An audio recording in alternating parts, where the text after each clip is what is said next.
And we are live, guys. Good evening. How you doing today, Clyve? Great. How about yourself? Not too bad. Not too bad. Just took a little nap. As you know, I got to work here at 9 p.m. my time, so got a little nap in before work. So not too crazy of a Sunday evening. So what you wearing watch wise? You wearing that Young Hens or the Ben Yep. Rat? Or okay, nice. Actually, I'm wearing the youngins. Young hands. Okay. The youngins. I'm wearing those youngins. Oh, I'm wearing that little Mito. That's a pretty cool little watch. The Ocean Star. It's a little titanium watch. oh God, you're We such a got morning man. Howdy from Texas. How's it going, bud? But yeah, it's a little Mito. It's pretty cool to watch. I don't know if you got a chance to watch the Pelagos review I did earlier.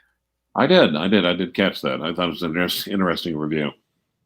Thanks. What's going on, Jean Claude Biver? How you doing, bud? But we got Bruce in the house. I think Clive sent you a link if you want to join in. Yep. Because So, we don't pinch links here on this channel.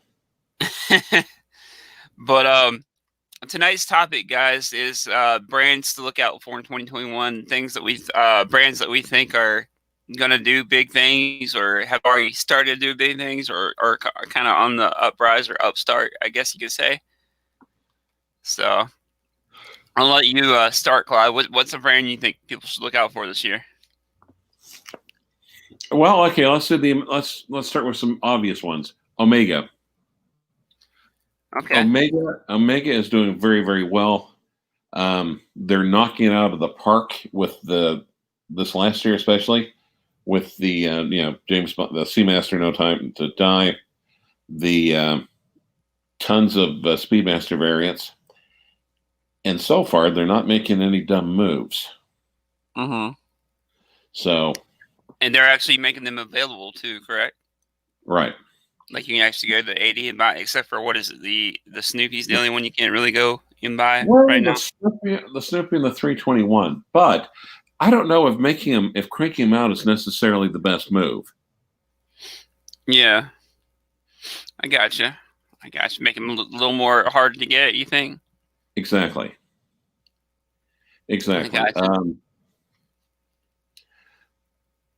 Tudor is continuing. Like I said, Tudor is continuing its rise as well.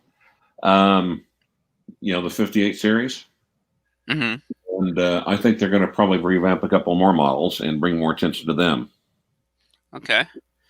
That's kind of like the Pelagos that I was telling you about, which they've had that for years, of course, but I think that one's a little overlooked because of the Black Bay lineup.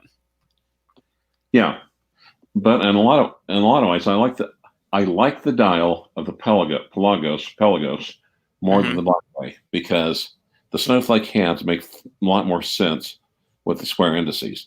I just now if Tudor came out with, and I know everyone's been saying this, but it's just like, please God, let 2021 finally be the year of the Tudor Submariner. Just give us a break once. Come on, what's up? Zenith. Zenith is going up. Mm-hmm. Zenith was languishing, and again, they're making all the right moves lately. Even starting with the Defy 3-hander back from a couple of years ago. I think that's a watch, and with a little bit of a discount, it's a good watch at a fair price. And of course, just like Omega, they're knocking it out of the park. They are doing extremely well with their El Primero. Mm-hmm. And I actually think a lot of the Defy 21s are probably great pickups, great things to look for. Now, Mosier, of course, is continuing to take off. The thing is, though, and more people are being there's more public awareness of them, and as there's more awareness, they're starting to become scarcer and more expensive to obtain. Okay. Hey, Bruce, how's it going, bud? Hey, Chris. Hey, Clyde. Hey, Bruce. Nice web stream earlier with Abdul. Thank you. Mm-hmm. Thank Definitely. But the thing is, right now, I think the whole damn watch market is taking off. I think if it's a brand that has any brand, if they have any brand recognition, if the public's aware of them, if they're putting out anything, people are being drawn to them, to brands that they never did before. Vacheron counts 10 overseas. Remember, everyone always said, "Oh, the overseas is a great watch," but man, the resale can't really. The resale sucks on them, so that's not the case anymore. And you could walk into any VC boutique or dealer AD and pick one up. Now, Yeah, can't find it. yeah. You're on a wait list. Mm. Breitling's pitting out some good pieces. Of course, I love the 806 1959. Of course, a couple iterations of that. The Chronomath's doing well. The Heritage. What is it? Crap. The Super Ocean Heritage too. Super Ocean Heritage has always been popular. Mm-hmm. And that 756. They're the Type 20. That's a great looking watch. Not to mention the Breitling Top Time. Right.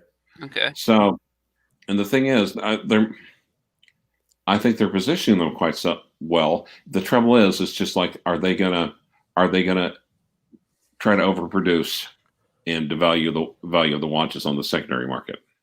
Mm-hmm.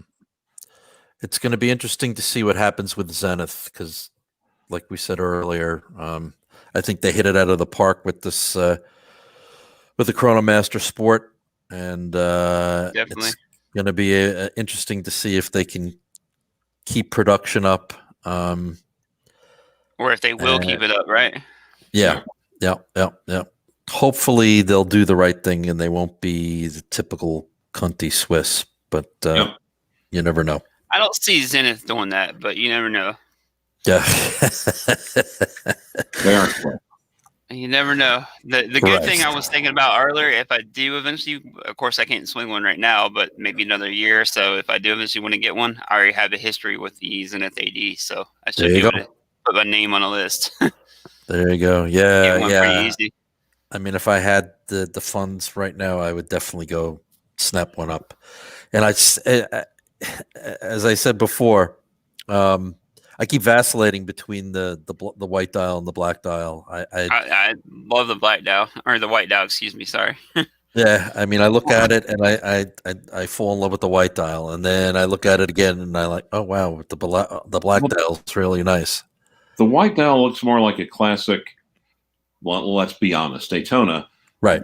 The black dial has what's a good way to put this? Contrast. Exactly. Mm-hmm. And that's not the only one. That's the most popular one. That's the one that's taking the show by storm right now. But like they've come up with actually several great reissues lately. Right.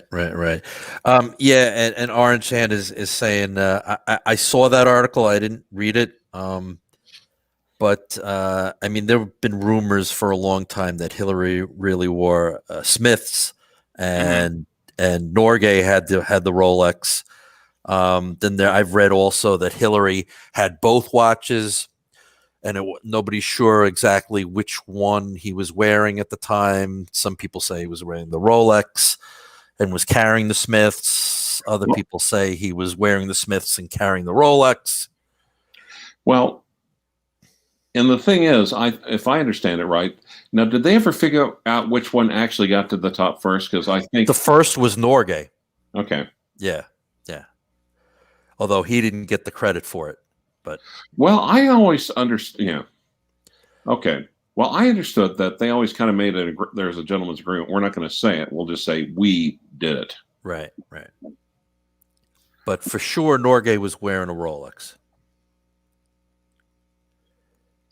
So, geez, what else? I mean, I'm just waiting for Movado. They actually came out with a decent looking watch recently. Have you seen it? It's actually legible. Like I've seen some ads. I think YouTube, of course, pop up some ads. It's not a museum watch? No, I believe it might be part of the lineup, but it might be a revamped museum. It's one you can actually like read. Like it has indices on it. You know what I mean? Uh-huh. Oh, and that's Movado is the story of a brand that fell victim to its own success. Correct. Mm-hmm. Hey, Audemars Piguet, you paying attention?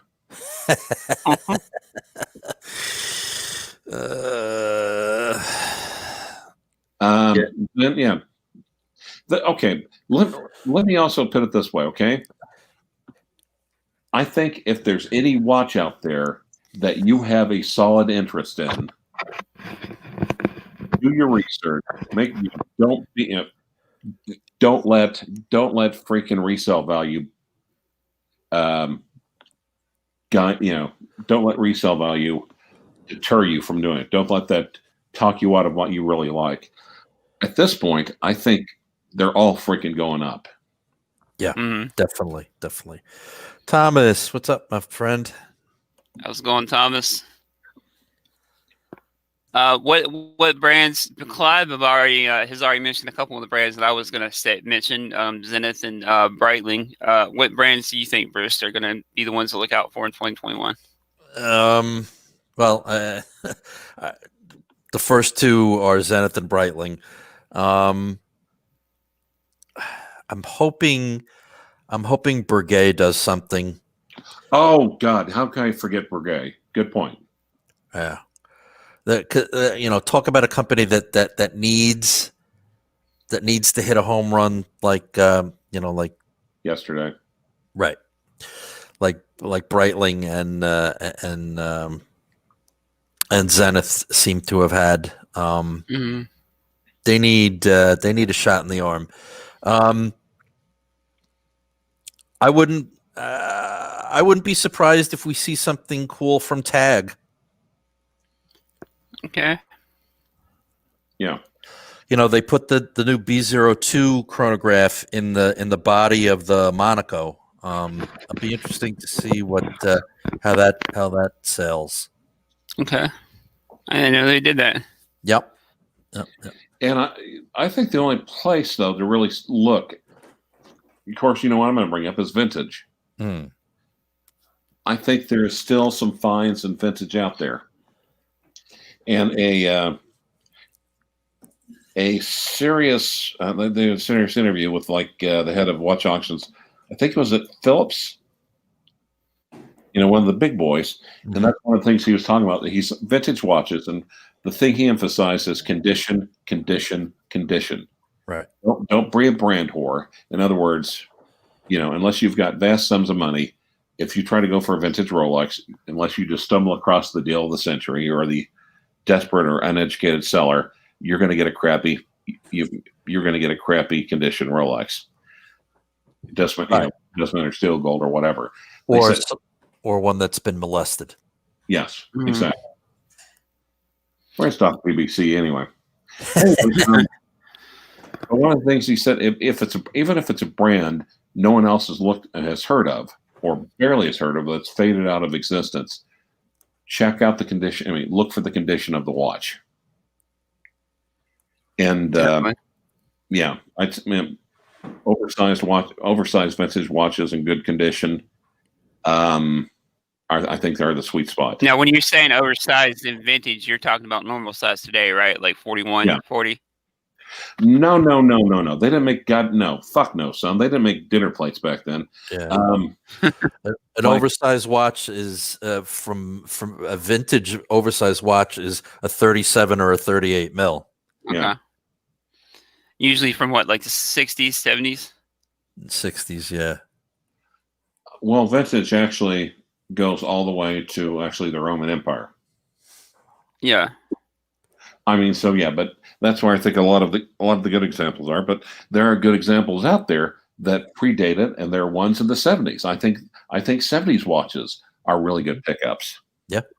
Especially because people are talking, not the the sport that they just issued by Zenith, but a lot of the other ones. I'm thinking, shit, I can't think of how many 70s chronographs I had with basically the same case, the same aesthetics, the same style. Right. I mean, if you dig tonneau cases like I do, vintage 70s chronographs are great.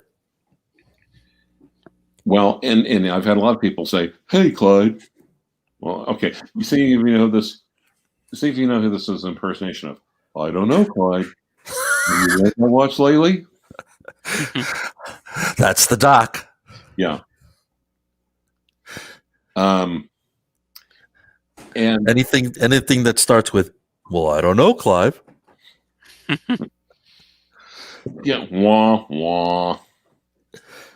But or Hamilton, like you saw that oversized Hamilton I picked up where they were trying to do everything. Or Orange Hand just picked up that Hamilton W10. What a great looking watch, and what a great find he got. Kudos to you, Orange Hand. Congrats, man. Congrats. That's a cool 70s military watch. A real military watch. Nice. Now, what is it? I'm sorry? A10? The W10. Okay. British military with the broad arrow and the whole nine. A real broad arrow, not a fake James Bond Omega broad arrow. Of course, I like that thing from the arrow pointing up. That for some reason that makes me think of like inmate costumes for Benny Hill. Every time I see that, I see Benny Hill, and I hear yakety sax. Or multi, and I think there's still, like I said, a couple of my favorite pieces have been like vintage Movado military style pieces from the 50s. Mm-hmm. Quite large, quite legible, and patinaed so well. Benrus from the 60s, great military watch. Just trying to find one in decent shape. Well, my Benrus, the one I just picked up, isn't from the 60s, unfortunately. Right. It's from the 40s. You got it for $650. Nice. That's awesome, Orange. That is good wrangling, son. Nice. Yep. Yeah, and people are like, I don't know, you haven't really been to the bank vault. And you guys kind of know a little bit about the collection in the bank vault, but it's the stuff I don't take to the bank vault is the stuff I really enjoy. Right. Or that funky little 70s Yamaha. Mm-hmm. And especially wearable, usable chronographs. Yeah, my favorite of yours is that Lejour. I love that watch. Yeah. Yep. And I feel perfectly fine just winding it up and wearing that as well. And we're talking, and of course, some of those Valjoux and those other great movements. I mean, manual wind, column wheel, vertical clutch chronographs. Everyone's just going nuts for the 321 or the pre-moon Speedy, but you get the same experience with any vintage one. If you find any legible vintage chronograph, Swiss, if the dial and the hands and everything else and the movement's in great condition, snatch it up. One brand I was going to say is actually a pretty affordable brand for most people is actually Timex. I think is doing great things lately. And they're starting to cater to the actual watch enthusiasts rather than mainstream what they were doing for years. Yeah. I think Grand Seiko is still on an upward trajectory. So I think they're going to become more expensive, more elusive. Even I always get so much shit for the cheese watch, but that Kalpa Hebdo Madeira, that's a great fucking watch. It is. It was made by a craftsman. Yep. And you got a good deal on it, and those days are gone. No. So yeah, pick up an Hebdo for like 5,000 now. Yeah, that's not happening. No, and the thing is, I'm sermonizing. I'm sorry, I'm getting off topic. Preach, brother, preach. Go ahead. Well, the thing is, though, if you, and I know I've said this, but if you're going after it just for resale, you're ultimately going to fail. You are Correct. ultimately going to fail. If, on the other hand, you go out there with an open mind and you pick up what you really like, if you get away from the herd, those are the people. Those are the people that win. It's the people, the people that had those old 4-digit Daytonas, for instance. They didn't get those because they were popular. If YouTube existed in, like, say, the 60s and early 70s, when it comes to those old 4-digit manual line Daytonas, the Minotaur would be yelling shitter on them. They sat in AD's display cases for years. Nobody loved them. They got them because they liked them, or they got a really good deal on them and they thought they were all right. Right. But it's just the same with anything else. If you like it, if you're only getting it because of resale, that you're not going to be the first person there. Yep. You're going to be picking up everyone else's scraps. You're going to be overpaying, and probably picking up shittier examples. Yep. All right, guys. My dinner's on the table, so I'm going to roll. Thanks for the invite. Good to talk Bruce, to you both. Thanks for coming on, bud. Yeah, no problem. Take care. That's Clan Walker was mentioned Seagull. That's a brand that's actually decent for the money for what you get. Actually, yeah. Chrono? Yeah. Oh, well, and the thing is, though, it's basically a Venus 175, which is a legendary Swiss movement. Now, do they put the same finishing and handwork that they do in modern Swiss movements? No. But on the other hand, I don't know how finely finished they were, back in the day, back 30 or 40 or 50 years ago.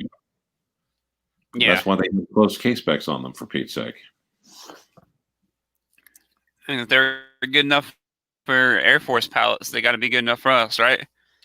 Yeah, exactly. Who they technically issued them? The Venus 175 was originally bought by the Chinese Air Force in 1960.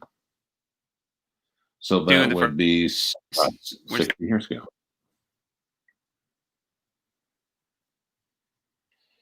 And, I've got a... dude, seriously, what's up with your audio? Are you there? Watch Lounge? Okay, his audio's fucked. All right. God, I can't... It's a Kickstarter watch, and they basically used the Seagull movement, and they put it into something... Oh, wait. I'm being texted. Oh, he's reloading now. Okay.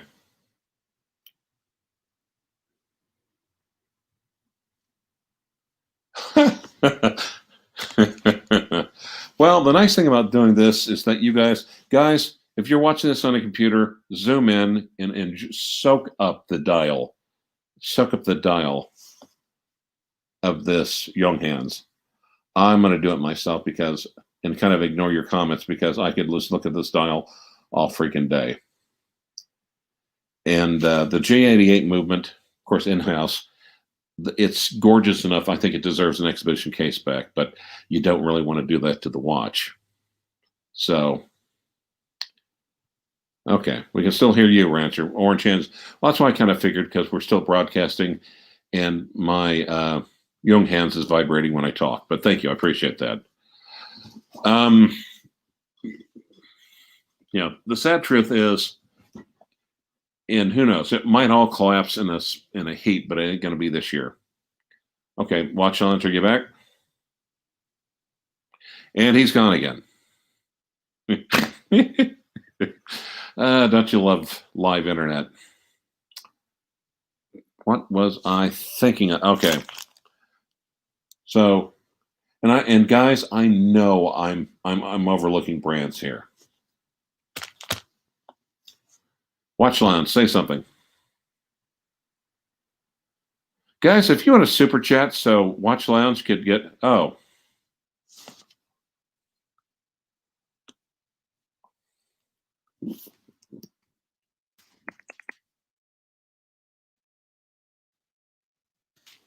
Now, guys, if you want to super chat so Watch Lounge can get a decent fucking computer and some decent internet, I'd be awfully, awfully appreciative of it.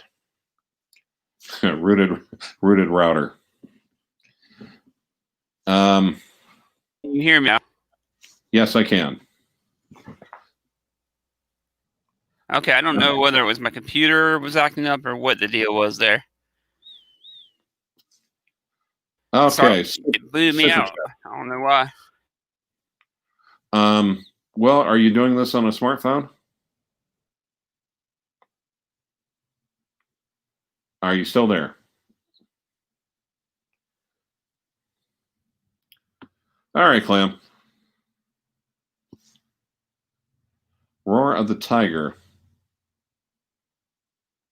Like many others with Seagull, you can pay for better finish and performance on both their movements. Yeah. I can't think of that stupid. Actually, like I said, the one I got was a Kickstarter watch. Aramar Long Beach chronograph, and they actually paid for someone to be walking the floor and overlooking things when they're constructing the movements for their watches. And they also had another watchmaker inspect them before they shipped them out. They just didn't ship them from China. But okay, Watch Lounge, are you there? Now, and when you think about it,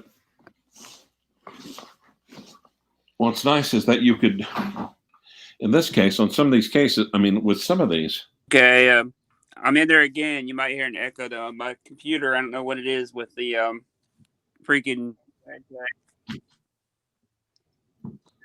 Oh. But, my computer, I don't know what it is. So I'm on my phone now. I don't have earbuds on me. Okay, I'm waiting for it. I was going to see if it was going to repeat again. All right. So what were we talking? We were talking about Seagull movements and the fact, and Roar the Tiger said that, you can pay for extra finishing and everything else like that. But my understanding is the communist Chinese companies literally zero business ethics. Lying, cheating, and stealing, nothing wrong with that. It's only getting caught. Thanks, Thomas. I'm on my phone now. Is the sound a little bit better, guys? Yeah.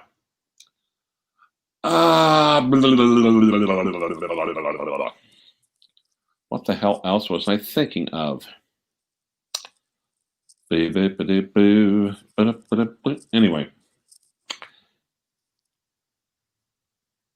Sounds good. Okay, good. I might have to use my phone from now. Get a real fucking computer, for God's sake. Yeah, I've had this one. This has been trusty for a little bit, but I've had this one for a couple years now. I need to upgrade. It's a Windows computer, right? Yes, sir. Yeah, Windows computers go to shit after a couple of years. True. I need to invest in Apple, huh? Yep. Technically, in my little 12-inch MacBook was technically an underpowered POS when I got it, but it's technically 6 years old, but it still mostly gets the job done. Nice. Yeah. Nice. But sorry, what did I miss? You were going over the Seagull? Yes, we were. Okay. And then stopping and waiting for you to come on again, then dropping off, and then starting again. All right. Let's see. What else? What other brands are we missing? I know we're overlooking some. There's a bunch of good ones, but way clear compared to the Timex. What about Bulgari? Bulgari, yes. And like I said, so now, of course, let's not be stupid. It's before you do your research, also see what they're going for. Look for them examples on the used market, and look for what kind of discounts you could get new, but if you could buy it used for a better price, yeah. If you like that Harry Winston, God, yeah, or Breguet. Sometimes those complicated Breguets will sell for MSRP of like in the early 2000s. There's this one that had I love that. I still love that Breguet. I look at the back of that Breguet. I look at that movement in gold, and it's like a combination of gold and magic and sex. And it sold for like literally $42,000 back at the, back during the second Bush administration. Gotcha. But pick it up anywhere like maybe 14. Now of course, Breguet came out with a bigger version of it, but a little bit more sellable, a little bit more money, of course, but still didn't have that movement. The back of that Breguet, the back of that Breguet, though, put anything else to shame. I've never seen anything else like that. I believe a Min has one of the classics, I think. Yeah, but there's a big difference. There's a big difference in Breguet, and this all sorts of complications. And of course, if you ever had to take it in for service, it would break your heart and you would lose your ass. Well, As to say, it'd probably break your bank too, right? Yeah, but it's kind of like love. You meet someone, she's probably got some issues, and you damn well know you've had them. Ask her out, and it's probably you're probably going to get your heart broken in the long run. But man, you gotta make a try. You have to enjoy the moment. Gotcha. And I hate to say it, bring up the brand, but I think Seiko is probably going to do pretty good things, even though some of them are probably going to be a little pricey than people are used to. But I think Seiko is going to be doing pretty good this coming year. What about you? Amin has a Brigade Marine.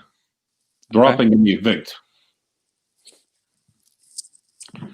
Yeah. And a Brigade Marine, they're nice watches, and of course the Type 20. Now, do you think that, of course, people say, "Oh, the Type 20 is the poverty Breguet." It's not really a Breguet. I've never heard that. Oh, I've heard that so many times. Oh, Glass Suit Original. Definitely, oh, yeah.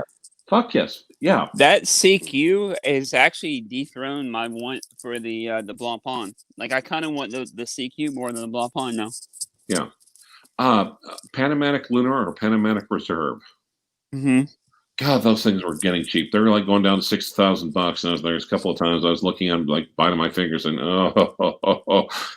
But I think those are the days of the 6,000 Panamanic, Pano whatever. They're gone. They're going up in price because they deserve to go up in price. The thing is, if you've been around for a while, if you pretty much know what you like, use the force, trust your instincts, do your research, and don't follow the herd, right? Don't follow the herd. No. Because Frank, like I said, do you want to be a cowboy or do you want to be a steer? So, yeah. Well, I think we're just about there. Well, half an hour, not a bad a little bit over. So, 60s Panorama date, yeah, not bad. I like the 70s as well. One other brand I was going to say, what about H. Moser? Oh, where were you? Okay, that's probably one of the times you dropped off. No, I actually think you were on during that time. Okay. Yeah, Moser, obviously. Moser's already started. But it's like I don't think they're going to start getting any cheaper. Yeah, I think they're going to continue. Okay, but Thomas, I know we love what we love, but when you look at the Panamanic Lunar and you compare that to a centered, the 60s Panorama date is like an ugly sister compared to the Panamanic Lunar or the Pano Reserve. Come on. It's just like, do you really want to get a Do you really want to get a Saxonia if you could get a Lange 1? And you might want to. It might be weird. You might like some. Okay, no, okay, that's a cheap shot. You might like simplicity, but man, well, either way, get what you want. But Glashütte original, German manufacturing. The Germans always have something to prove. Buy what you love what you buy, and as long as you're, I think eventually the market will catch up to you. I mean, I love watch. If you want to, watch. Bill Sanders. Watch Art Sci. I think that is indispensable viewing. Bill is like he's like the hunting dog of high horology. He's one that figures out where the value is. Yeah. And he definitely doesn't follow the herd either. No, he's way out ahead of the herd. Now, Super Collector. Oh, Thomas Burnett. Now, Super Collector is trying to get me. Is approached me. He's like, "Hey, do you ever wear that? That offshore Navy themes?" I said, "Yeah, it's really. It's like, no, it kind of sits there in the bank vault." And he was offering me an L. Leroy. He's wanting to trade for an L. Leroy gold chronograph, and this guy loves his gold watches. Pondering it. Now here's also the thing, though. This chronograph won the first men's award, GPHG, in 2001. So it's like literally one of the best watches in the world, and you never see these things. And of course, L. Leroy has been taken over by another conglomerate, so it's now Leroy. It was kind of a Phoenix brand in the first place, but the movement of that watch is exceptional, but it's only like 37 millimeters.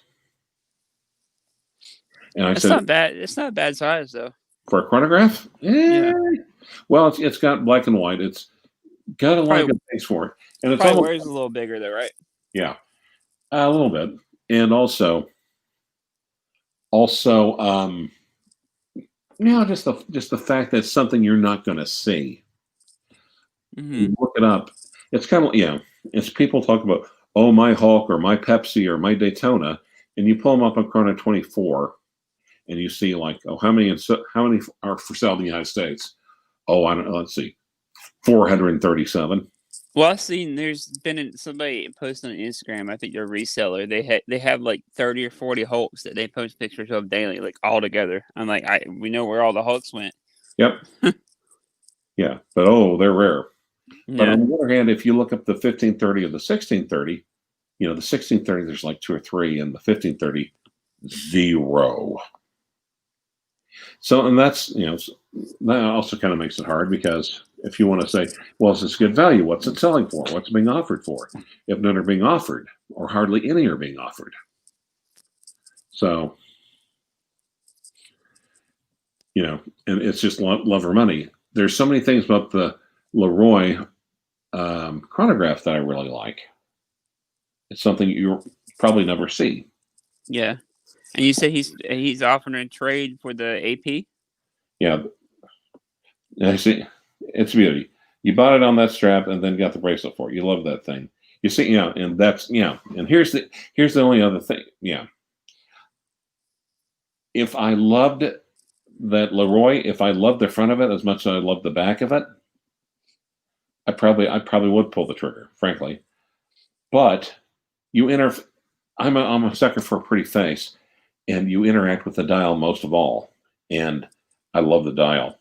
I love the dial on that thing, on the Navy themes, and especially on the bracelet. Okay. And that's if I think if it wasn't on the bracelet, he wouldn't have looked at it twice. Okay. I don't know. Hell, maybe. Well, I've told him. I said, I'll consider it. I'll ponder it. Exclusive. Well. And I think that's the ultimate thing. I basically said, I'm going to have to get the thing out. I'm going to have to wear it for a little bit first. See how much you enjoy it or miss it. All right. I'm going to have to go, so thanks for having me on. All right, man. I'll catch you later. Thanks, everybody, for coming on the chat. And thanks, Clyve, for joining in. I'll catch you guys later. Bye. Later.